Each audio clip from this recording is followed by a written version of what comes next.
Welcome to My Career Doctor, friends. This is Prakash Singh Azad, your English language trainer and career counselor. Well, in this video today, fifth day of 45 days spoken marathon, I would like to teach you very useful 51 phrases or sentences in English and Hindi both. These are very useful, which you can use at home. Believe me, this content you will not find on YouTube. I first prepared 51 sentences in Hindi. सबसे पहले मैंने 51 sentences जो कि हम घर पे परिवार में यूज कर सकते हैं. एक खास बात ये है, if you know how to speak in English, अगर आपको बोलना आता है तब भी, नहीं बोलना आता है तब भी, ये बहुत ही यूजफुल होगा for all the family members, brothers and sisters, parents, wife and husband. All of you can use these sentences at home one by one. For that, you have to watch this video till end. So friends, without wasting time, let's get started.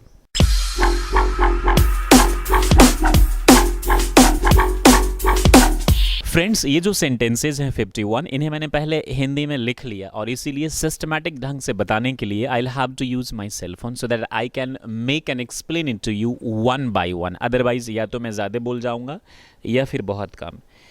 एक चीज़ का ध्यान रखेंगे आप दोस्तों, ध्यान वो कि कुछ जो नॉर्मल टिप्स है that I tell you which can be used, जो एक वर्ड के ही सेंटेंस बन जाते हैं, जो आप यूज़ करते हैं. डू एंड डोंट का यूज़ मैं आपको बता देता हूँ. जैसे आप बोलेंगे खाना खा लो, ईट, लंच, डिनर, ब्रेकफास्ट, व्हाटएवर.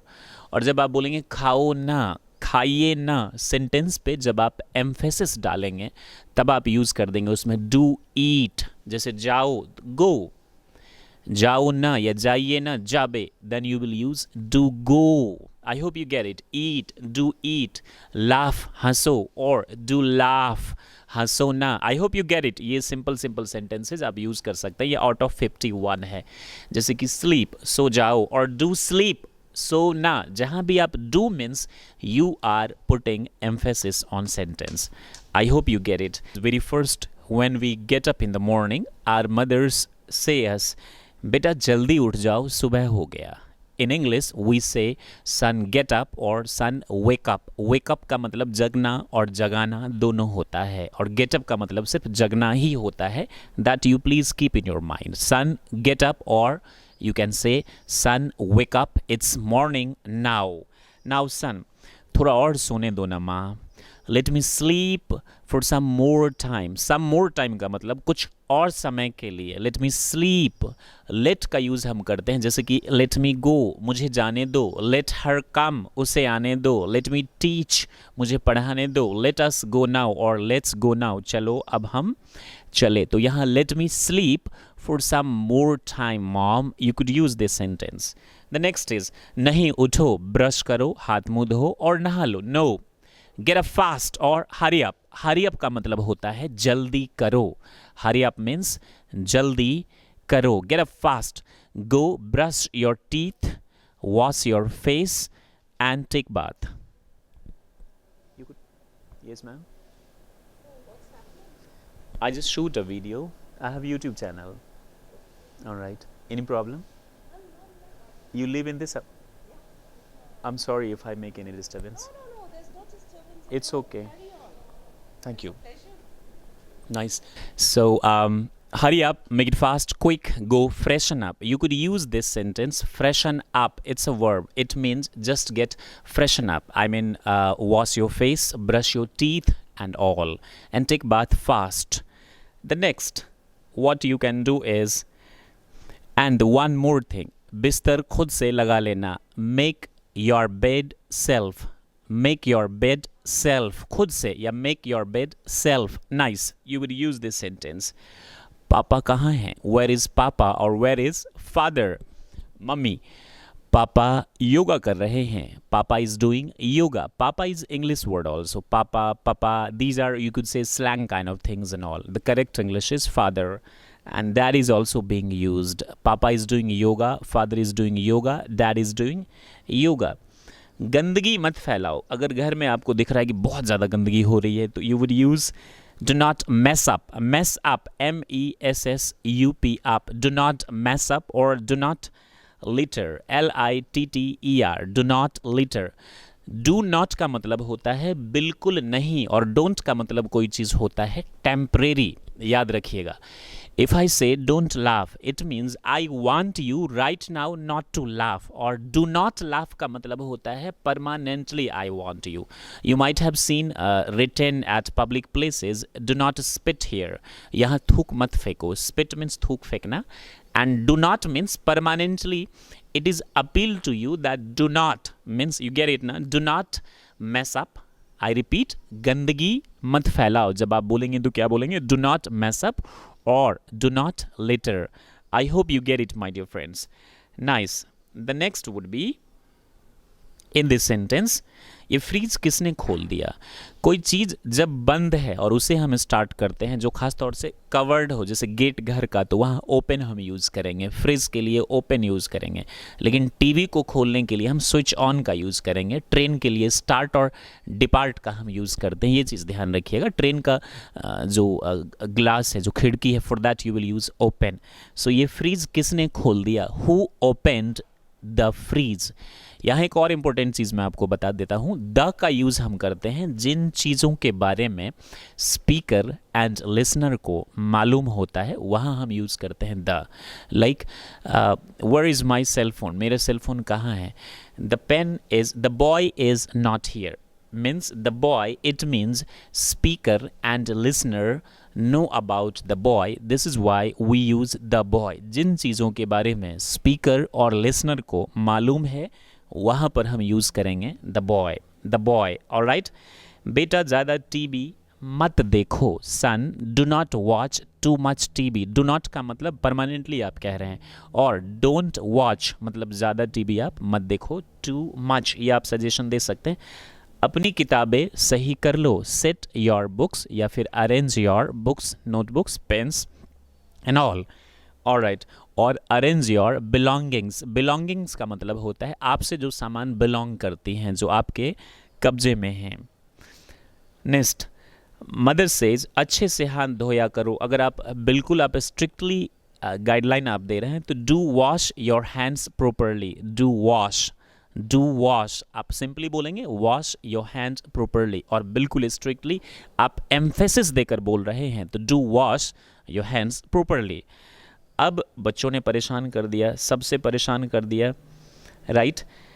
बहन मेरा एक काम करोगी? ये आप पूछेंगे अपनी सिस्टर से, या सिस्टर ब्रदर से, या ब्रदर अपनी वाइफ से, या वाइफ अपने हस्बैंड से। Please will you do me a favour, या can you do me a favour, और could you do me a favour. ये सेंटेंसेस आप यहाँ पर यूज कर सकते हैं। ये सब सुनने के बाद मम्मी को आया गुस्सा, और मम्मी ने कहा हे भगवान, मेरी तो किस्मत ही फूट गई। OMG, how unlucky I am. Alright.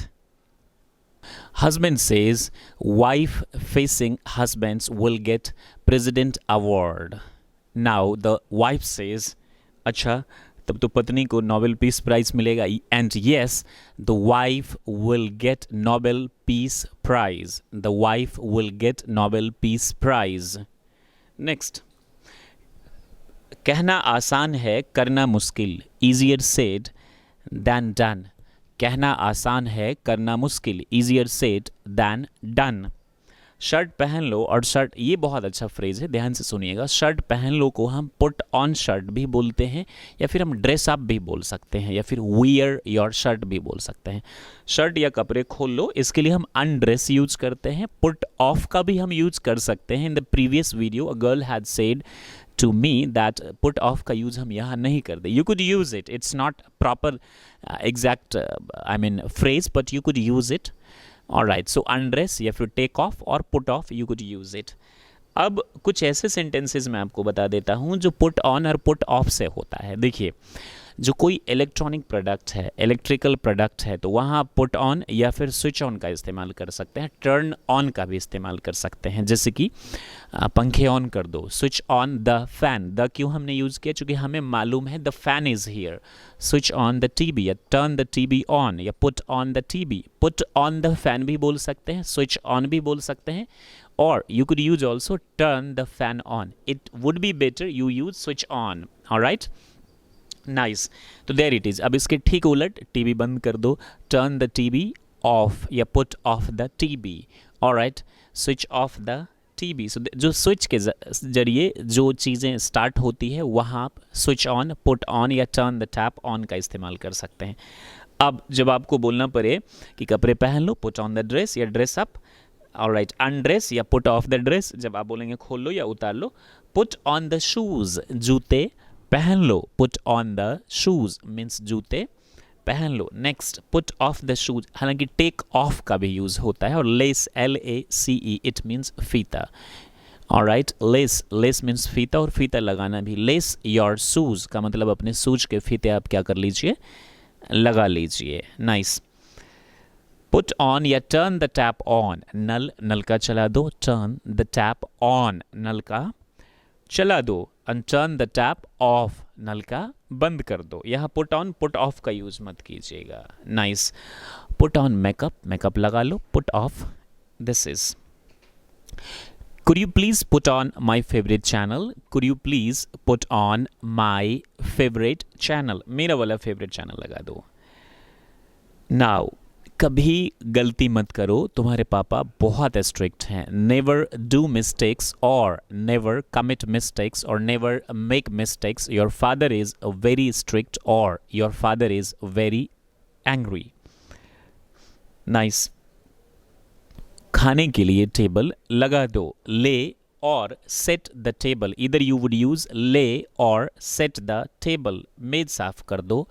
Wipe, if you are like cleaning it, अगर आप डस्ट हटा रहे हैं सिंपली झाड़ कर तो क्लीन, और अगर आप रगड़ के साफ कर रहे हैं किसी चीज़ से तो wipe the table, wipe the table. Table पर मिट्टी लगी है उसे साफ कर दो।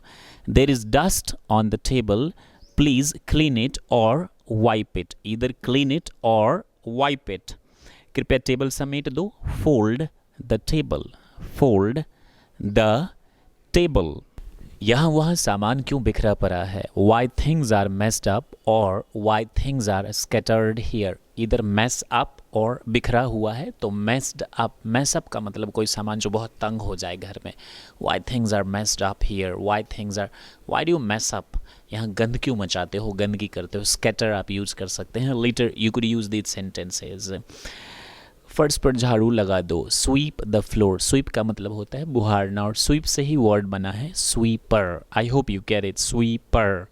ओके, पोछा लगा दो। मॉप का मतलब होता है पोछा, मॉप द फ्लोर। मॉप और लगाओ ना तो do mop the floor. Do means आप एम्फेसिस डाल रहे हैं सेंटेंस पर।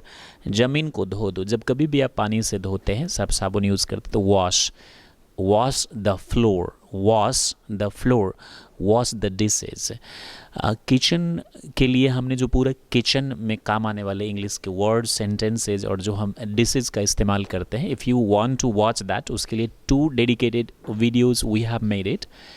You are requested to please either click on here or in the description you will get the link of that. You will get the link of those 2 videos of related to the number 1 would be first would be kitchen articles and the second also would be kitchen articles. आपको दोनों videos मिल जाएंगे description में, आप देख लीजिएगा उन्हें. Kitchen में काम करने के रिलेटेड जितने भी इंग्लिश के वर्ड्स हैं, सेंटेंसेज है, बहुत ही आसान करके आपको दे दिया गया है. ऑलराइट, फर्श को वैक्यूम से साफ कर दो. Vacuum the floor, vacuum the floor. घर गंदा हो गया, इसे झाड़ू लगा दो. The house is very dirty, filthy. Alright, clean it. Clean it का मतलब इसे साफ कर दो या फिर वॉश इट. अगर आपको फ्लोर दिख रहा है तो वॉश इट. क्या तुम कमरा साफ कर दोगे? Could you please tidy up the room. Could you please tidy up, TIDY, tidy up the room. गंदे कपड़े को बास्केट में डाल दो. Put dirty clothes into basket. Put का मतलब डालना, रखना होता है. यह एक होता है put and the second is keep. Keep if you have anything with you, अगर कोई सामान आप अपने पास रखते हैं, in that case we use keep और put. I said go put the cell phone on the rack. Put the cell phone on the table. आप कहाँ रख दीजिए? इसे टेबल पर रख दीजिए. Put the cell phone on the table, इसे टेबल पे रख दीजिए. तो मैंने बोला पुट इनटू बास्केट. ऑलराइट, गंदे कपड़ों को बास्केट में. बेटा निकलने से पहले बेड लगा दोगे क्या? Son can you please make your bed before you leave और before leaving. Son can you please और can you make your bed. Make bed का मतलब हो गया बिस्तर लगा देना, बिस्तर तैयार कर देना। There you will use it. कूड़े को बाहर निकाल दो या फिर कूड़ेदानी में डाल दो। Take out the garbage and put into garbage bin, dust bin, trash can, you could use it there. मेरी तबीयत ठीक नहीं है, क्या तुम कूड़े को बाहर निकाल दोगे? I am not well, could you please take out the garbage. The next would be, mummy मेरे सारे कपड़े धो देना प्लीज़। मॉम प्लीज़ वॉश और do laundry. Mom please do laundry all my clothes और वॉश और all my clothes. There you will use it. कपड़ों को वॉशिंग मशीन में डाल दो। Put all the clothes into washing machine. Put all the clothes into washing machine। उसके बाद कपड़ों को तह करके अलग अलमीरा में डाल देना। then और after that fold all the clothes and put into wardrobe। after that fold all the clothes and put into wardrobe। ये किसने गिरा दिया? जल्दी सा। spill का मतलब होता है गिराना। who spilled it? clean it fast, hurry up। spill और गिरा दिया, past form we will use who spilled it। जल्दी तैयार हो जाओ, आज हम बाहर जाएंगे खाना खाने। get ready fast और dress up everybody, we will go outside to have dinner or lunch, whatever you could use it। Next, बाहर जाने से पहले ताला ज़रूर लगा देना। lock the door before we leave the home or before we leave the house। thank you very much। these are 51 sentences which I have taught you right now। आप लोग इसे कई बार रिपीट कीजिए, लिख लीजिए। पहले एक बार देखिए, लिख लीजिए, फिर इसको रिपीट कीजिए। टेलीग्राम चैनल पे मैं इसका आपको PDF लिंक आपको दे दूंगा, वहाँ से आप देख सकते हैं। once you write it on, just paste it there on the wall और इसको कई बार रिपीट कीजिए। once you repeat it out many times, तो इससे बेनिफिट ये होगा कि you will start speaking English। thank you very much।